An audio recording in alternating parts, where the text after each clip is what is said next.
Lefty. Lefty. Lefty. It's 5 in the morning, Sword. What do you want? I'm bored. Why'd you travel all the way over here just to tell me you're bored? Well, I want to do something exciting, but I don't want to do it by myself, so come on, Lefty, let's go do something. No. Lefty! Fine. What are we gonna do then? I don't know. How about we watch something with superheroes? Great idea! We can watch anything that's not in cinemas, doesn't suck, or isn't related to NASCAR. Why not NASCAR? Because it's boring. Fine.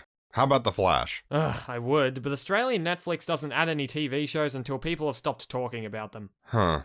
Well, then how about Power Ponies? You know, in honor of Adam West? Ooh, that's a good idea. Okay, Power Ponies it is. 20 minutes later. Well, that was fun. I'm gonna go now. Now wait a minute, Sword. We've put in the effort to watch an episode from Season 4, now we have to review it. Oh, what? Seriously? Analysis rules, Sword. Analysis rules. Fine. Let's do it. Power Ponies is the 6th episode of Season 4 and is an episode based around the main 6 and Spike going on an adventure inside a comic book. It even had 3 writers. Unfortunately, this is also the time when Spike was mediocrely written and was sometimes hard to keep your eyes on without wanting to tear your hair out of your head and make yourself completely bald. Yes, the dark times. Before Inspiration, Manifestation, and Equestria games put him back on track. I've forgotten about those ones. Okay, then before No, wait, that one sucked. Okay, before Spike and the Crystalling. Oh yeah, before he became likable. Hey, Secret of My Excess was in Season 2. And so was Discord, making it the best season. Boy, and people say the Avengers had a slow build-up. This is Power Ponies. The episode starts with Spike embracing his inner 5-year-old and reading a probably not associated with Hasbro comic book, Power Ponies, which is basically just a Justice League with hooves. Except Saddle Ranger is a parody of Hulk, and Zap is a combination of Storm and Thor, but all 3 characters are Marvel characters. Well, DC and Marvel did cross over at one point. Superman and Spider-Man even teamed up once. That's like NASCAR racing against IndyCar. Spike, after being told to go to sleep at 4 in the morning, which obviously means this isn't the first time that night, gets given 2 more minutes anyway and starts to explain his comic to Twilight. Honestly, if I was Twilight, I'd just throw Spike out the window and call it a night. After getting a short night's sleep, we arrive at the castle of the 2 sisters where the others have already begun cleaning up the place. And yeah, this is where one of the biggest complaints of Power Ponies comes into play. Everyone tells Spike they don't need his help when the night before, Twilight said they will need his help.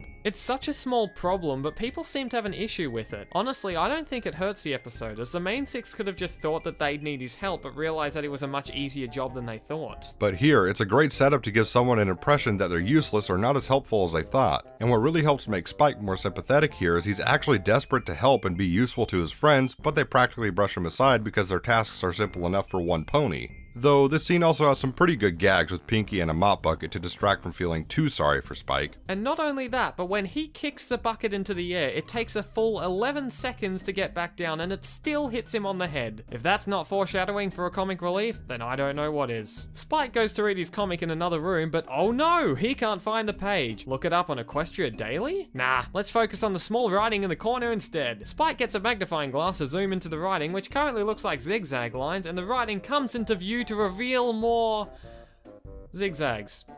Equestrian alphabet really has gone downhill. Even the Egyptians couldn't read this horse apple. Where are your rebel friends now? Now, did Spike take 20 minutes to find that magnifying glass, or did he find it instantly and his friends took a break the instant he sat down? Obviously, the main 6 just think that they get breaks because they're special. What do they do that's different from us? They save the world, we save pennies. Same thing. After Spike reads a discount Dr. Seuss rhyme, he gets sucked into his comic book a la Last Action Hero and all of his friends try to save him. Well, Pinky just cannonballs her way in.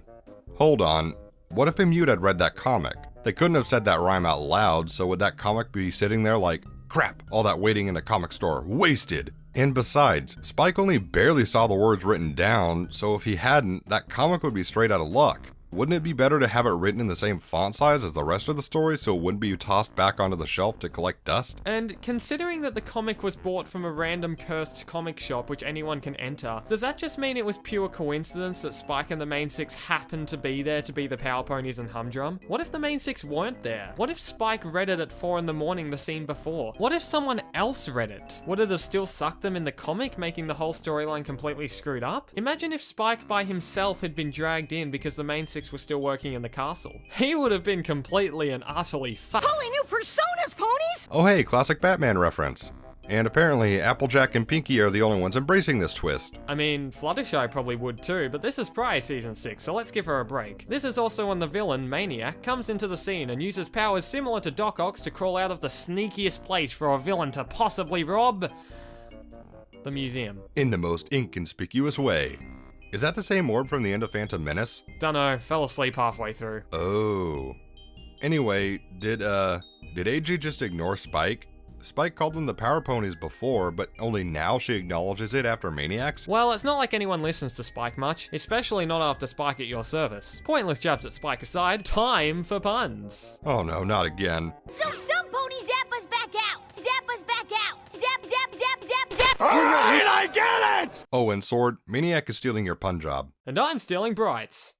Puns aside, I like this scene. The main 6 are definitely outside their comfort zone, and they try but fail hilariously to use their superpowers that were thrust upon them, with the exception of Pinky because, well, she's Pinky and she's up for anything weird. And not because this scene is just funny, but it's our favorite ponies going through trials, like certain comic book characters who just discovered their powers and try to control them. It makes that moment at the end when they can control their powers that much more worth it. Now, let's talk about their powers. Rarity's essentially Green Lantern of the group, because she can create just about anything with her mind. Unfortunately, I don't think we see her true potential in this episode, because all she uses her powers for is sewing things and creating ice skates. Kind of like George Clooney Batman. Don't remind us of the bat nipples, or the Bat credit card! Well, sorry. Anyways, Applejack has her magic lasso, which she controls with her mind. She also has these Wonder Woman-esque horseshoe things, but she doesn't use them much. Then there's Pinky with her super speed, which she will one day use to find who killed her mother and get justice for her murder. Then there's Fluttershy, the Hulk of the story whose biggest problem is actually trying to get angry. Huh, I bet Bruce Banner would love to trade places with her. Then of course we have Rainbow Dash, a combination of Storm and Thor who perfectly represents their films. Well, except for the first Thor movie. And finally, Twilight, who Sword and I can only guess is a parody of The Iceman cometh. Oh god. Anyway, I'd say if I were to rank them from worst to best, I'd say Applejack, Pinky, Twilight, Rarity, Fluttershy, and finally Rainbow. It's just a shame Rainbow has to pick up her necklace with her teeth to even do anything. It's so inconvenient if she's racing to create a tornado but she just got braces that day and she can't do it. Or if the rope snaps and she swallows her necklace. We all know what would happen there. Like the guy says, you're gonna eat lightning and you're gonna crap thunder. And we also have this hilarious shot of the Maniac relaxing on her hair with Applejack struggling to get free in the foreground. I don't know what it is, but I love that short moment. Plus, the tornado just spits Spike, and only Spike, out for some reason, where he realizes he should have listened to Edna. Knock it! Still, the fact that only Spike was pulled out and literally nobody else could be the comic book world trying to pull him into a situation where he provides comic relief, since he's humdrum. And I just now realized, throughout this whole fight and afterwards, no security guards ever come out of the museum. Either the Maniac tied them all up, or the museum works off the honor system. And now, Rarity thinking that Spike has superpower just because he's wearing a cape. I mean, I used to think that too until I ran around the street at nighttime wearing a cape and got admitted to the nearest mental hospital. Dang. Well, I hope you got to meet Eddie Van Halen there. With the lack of powers that Spike currently has, however, I wonder if he still has the powers of a regular dragon. I mean, in the comic that Spike is reading, Humdrum is a cult. But when Spike is Humdrum, technically he should still have the powers of fire breathing, right? That's not to say he's able to do it well, but unless the world of superheroes restricts him, he's still a dragon. Speaking of, doesn't the Maniac recognize that Humdrum is now a dragon and not a cult, or is this just the magic of the comic book world? It was magic. And then we get another last action hero nod by Spike being the only one in Maretropolis to know where the Maniac's hideout is. But where the heck is Pinkie Pie? Is she off checking out another? Oh wait, there she is. And Rainbow, embracing her inner Thor, destroys the shampoo sign. Is that supposed to scare the Maniac into leaving? Seems to me like a small expense that the Maniac will just steal from the bank for. Why not just zap the building and fry the electricity? Because it's Rainbow and she's arrogant. Right. And I'll be honest, this next sequence is pretty awesome, not to mention funny. The main 6 are getting a better hoof on their powers. Well, at least some are getting better at it. Pinky plays around with her victim, which is something I would totally do with her powers, and gives him a free banana split after she beats him. How nice. And then we have Rarity tying up her foe in a neat little bow, right after ripping off Aladdin. So Rarity is getting used to her powers, and it becomes the ultimate test when she has to protect her life since there's an electric sign falling straight towards her. Well, it's fine, all she has to do is deflect it away, maybe throw it into the building or off to the side, or straight into the cult who kicked it? Rarity? You just killed someone. No, like you literally just killed someone. I don't care if this is a fictional world, even Batman doesn't do that. Unless you're Zack Snyder. Right, but come on, Rarity, you have a sister. I mean, we never see that guy again. Even when we're inside the factory and all that, he's gone. Launched into oblivion, but oh well, he's a bad guy, so his life doesn't matter apparently. Maybe he can say hi to Red Skull for us. Anyway, the henchponies are defeated, and I told you that snow was the ultimate weapon. Or maybe it was sugary goods. Come on, at least stormtroopers managed to burn Luke's aunt and uncle alive. Jeez, Lefty, that's real dark. Although Luke didn't seem to care, so why should I? Anyways, the Maniac brings out her ultimate weapon, the hairspray ray of doom, and freezes Rainbow in place. Now, Lefty, if you were a power pony who had seen what this hairspray can do and had to conquer it with 3 other power ponies, what would you do to approach it without getting sprayed? Well, let's say I was Radiance, or had her powers. I would create a shield around us to prevent the spray from freezing us in place. Uh-huh. Or if I were Philly Second, I would actually run as fast as she has been instead of running at the same speed as every pony else so I could knock the can out of Maniac's mane. Uh-huh. Or if I were Masked Matterhorn, I would at least try to freeze the can or plug out the sprayer with snow. Uh-huh. Oh, that's all. Oh, right. Well, those are all splendid ideas, Lefty, but I think I've got a better idea. Go on. How about the power ponies run in a straight line at the exact same speed directly towards the Maniac and hope that she decides not to use her hairspray on them all at once because she's just a really nice villain today. Sounds like you've been infected by Zack Snyderitis. And so have the power pony! And I just have to say, I love how Pinkie Pie was frozen with a smile on her face. I don't know why, but it makes me crack up. So once the power ponies are captured and frozen in place, the Maniac decides to put on a more realistic PowerPoint presentation for the power ponies and unveils her new super weapon, a hairdryer. By the way, what's with covering it up with a giant rug? Speaking of which, where do all these supervillains get these giant rugs to cover up their huge doomsday weapons? Seems like if the police or superheroes check out local rug shops for major purchases, the villains could be thwarted much sooner. Maybe Maniac is trying to impress the power ponies, kinda like the Joker in the Lego Batman movie. This is proven because she tries too hard with her laugh. But in all seriousness, I like this little touching moment where, even when they're helpless, all of Spike's friends stick up for him because he's always there to help them even when they don't need it. Unlike Humdrum, who, as far as we know, just tags along and gets in the way. It's a quick motivational moment to remind him that his friends do appreciate his help, but it gives him that boost to help one-up the Maniac by sneaking past the easily distracted guards. So, surprise, surprise, Spike comes up with a plan to defeat half of the henchmen at once and manages to run around them while carrying a heavy chain without them noticing. It works though, so that's a plus. Eventually, the power ponies are free and the final fight begins, where Maniac actually believes she can tell the henchmen what to do when they'll prevail. It seems she may be suffering from the villains never learn syndrome. See, Maniac actually seems to think that by hiring more henchmen and telling them what to do, that she'll win. What she could have done instead was made her weapon cover the whole city, or made her mane more deadly, but the villains never learn. Speaking of the final fight, once again, I like it. The main 6, or at least 5 of them, finally get a hold of the full potential of their powers and are going to town with them. I especially love how a small group of henchponies are literally trying to claw their way out of the warehouse. Seriously, you have hooves, punch the glass, and one of the ponies is freaked out because he's covered in cupcakes. Once again, Pinkie Pie proves horrifying with cupcakes. And I know, it's really convenient that only now do they get a firm grasp on their powers, but it's poking fun at the comic cliche of superhero teams coming together flawlessly near the end, because if they didn't, then the story would have been over too quickly. This is especially true when Fluttershy hulks up and takes out the Maniac's giant hairdryer because of an injured Firefly. If she did manage to get angry earlier, well, the story would have been over right when they first encounter the Maniac, and that wouldn't have been very fun.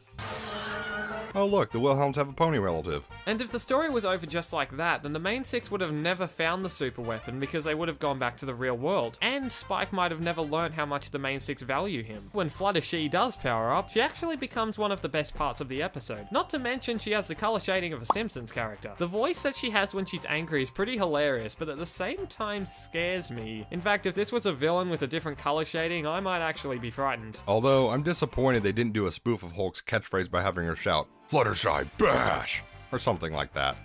And when the Maniac's mane is overpowering her, you can tell these two henchponies are only thinking, now who's gonna sign our paychecks? No one, because the power ponies are there to bring them to justice, and they're gone. From a portal in the sky. Who's gonna arrest them now? The real Power Ponies? Where are they anyways? Why does this comic just disappear as soon as it's used? Does that mean that everyone in the comic is now dead? Rarity, she's on a rampage! Call in the alternate universe!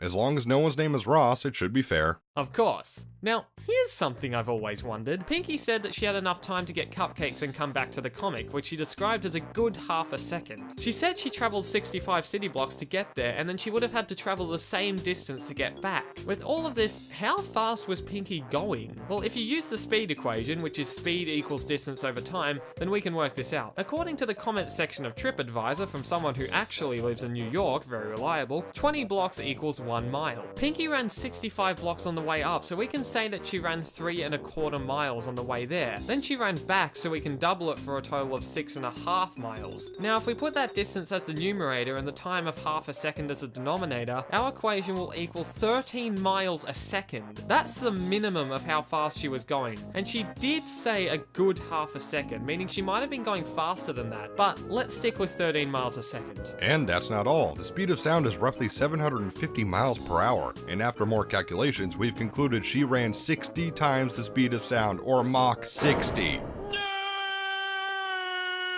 Shut up, Homer, we're being productive! And of course, Spike learns that just because his help isn't always needed, it doesn't mean the others think he isn't helpful or useless. And if someone doesn't need your help, you shouldn't take it too personally because they may need your help when you least expect it, so you should always be ready and willing to help at a moment's notice, which he was at the beginning of the episode.